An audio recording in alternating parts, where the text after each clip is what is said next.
Good evening, everybody. How are we? Welcome. You've seen the title to the video. I do want to talk about the tax situation. If you follow me on IG, I I did a live this morning, giving some thoughts and some context. So we're going to start there, and I'm going to talk about ISAs and why really you should be looking to focus on ISAs if you're looking to put money away in a tax efficient manner from here on out, really through to next year. So, for those of you who may be unaware, if you didn't follow the annual statement, the budget last week, there have been some significant changes to tax thresholds. But more specifically for this video, I want to talk about capital gains tax and I want to talk about dividend tax.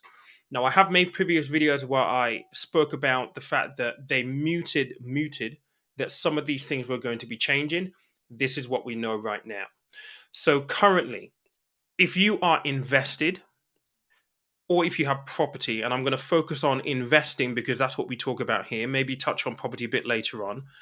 But if you're invested and you have appreciation in your investments or the shares that you're holding, and that could be across crypto as well, you can currently earn or gain by any amount that you want. But the first £12,300 will be completely exempt from tax. That's your capital gains allowance, £12,300. In the annual statement, the autumn statement last week, it was announced that the capital gains tax allowance is going to be cut from £12,300 to £6,000 in April 2023, and it's going to half again to £3,000 in 2024. What that essentially means is that if you hold any investments, Trading 212, Free Trade, eToro, wherever it is that you're holding investments, if your investments are growing, you're going to start paying tax the minute you hit £6,000 from April 23 and £3,000 from April 24. It is quite a significant change to the allowances that are available right now.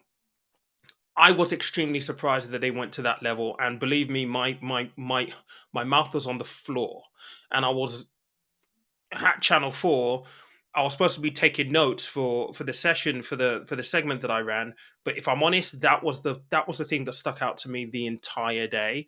How much of an impact that's going to have, and how it's going to pull people into paying more tax in the midst of a cost of living crisis. Okay, so that's the background. Dividends has also changed. So currently, you can earn £2,000 in dividends free, tax free. That is, in April, is going to reduce to £1,000.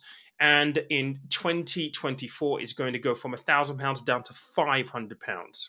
Okay. Really, really important. So if you're dividend investing, you're getting dividend income. That dividend allowance at the minute is going to be decimated over the next 2 tax years. So this makes ISAs the most important account that you could possibly be running from now onwards, really, from 2023 and beyond, because that is the allowance that they haven't touched. You're still going to have £20,000 that you can put into your ISA allowance during the tax year. That is inclusive of your lifetime allowance as well, guys. Okay, remember that. But it's all still completely tax-free. And if you are of the older generation and you've accumulated quite a bit into your pension, remember you can take income from that ISA and the income will be tax-free. This makes an ISA probably the number one account right now that you could actually have if you're looking to put money away, if you're looking to start investing. I mean, I always say on this channel, the first rule of financial planning is tax efficiency. So making sure that you're using all of your tax allowances from the get-go, starting with things like your ISAs. So now ISAs are extremely important. Now, clearly there are different types of ISAs that are out there. You've got cash ISAs, okay? You've got stocks and shares ISAs. So stocks and shares ISAs, you guys will be familiar with. You're invested in the stock market. You might be invested in an ETF. You might be invested in an index fund. You might be holding individual stocks. That's in the markets riding the wave, trying to appreciate, grow money for you. What I wanted to do for this video, though, is just for people who are maybe in cash land, speak about some of the options that are available on instant access and maybe some notice cash ISAs and fixed rate cash ISAs. And within this, we're going to talk about interest rates as well, because interest rates are going to be fundamental to what I'm about to show you. So I'm going to share my screen right now. And this at the moment are the best ISA rates. Again, we're just focusing on cash ISAs right now, not investment ISAs, not stocks and shares ISAs, okay? So I will link this down below. This is on moneyfacts.co.uk, and these are the best ISA rates currently. So you've got an easy access ISA here.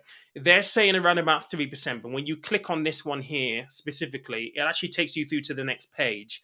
And actually, the highest one that we're finding here at the moment is Nationwide at 2.5%. You've got Leeds Building Society 2.15.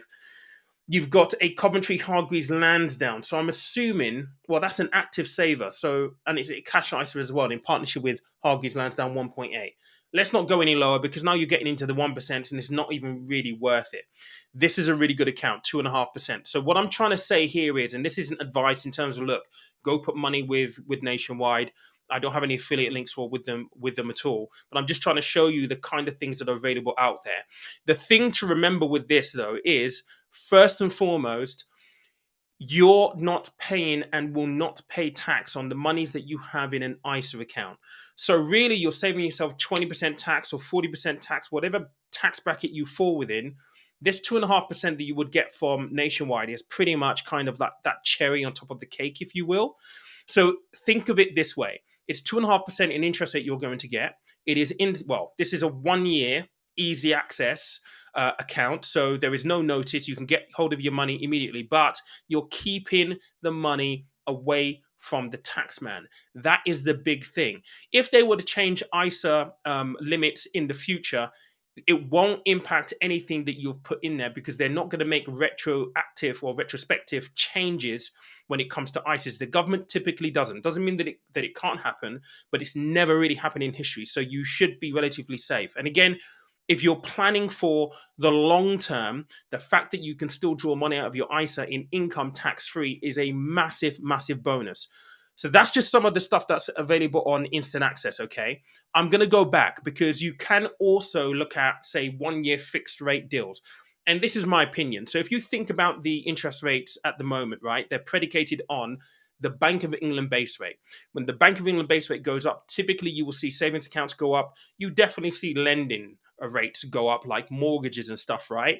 And the banks get a little bit of stick in the fact that, let me just get rid of this for a minute because I'll come back to this in a moment. The banks get a little bit of stick in the fact that they are very, very quick to increase the rates when it comes to lending, but when it comes to saving, they're stooges, they're stingy, and that's commerciality for you in the banking world, right? And specifically when we start thinking about the 1 year fixed rates, the 2 year fixed rate, the 3 year fixed rate offers that you might see, like this one right here. So 1 year fixed rates right now, 4.25%. I'm going to click see more in a moment, but let me just give you some thoughts because I think this is really important. With a 1 year fixed rate, what you're essentially doing is you're locking the money in for that 1 year. So this is as close as you're going to get to a guaranteed return on the money that you place in this ISA. Okay. So, if you put £1,000 in there, you're guaranteed in this instance 4.25% as a return at the end of the first year. The caveat to that is typically you have to leave it in there for 1 year, and typically you don't have the ability to pull money out during that 1 year. So you got to be pretty sure that if you're going to go for a 1 year, you should lock it up. Now, you do have obviously 2 year fixed rate, 4 year fixed rates here. And this is my thought process.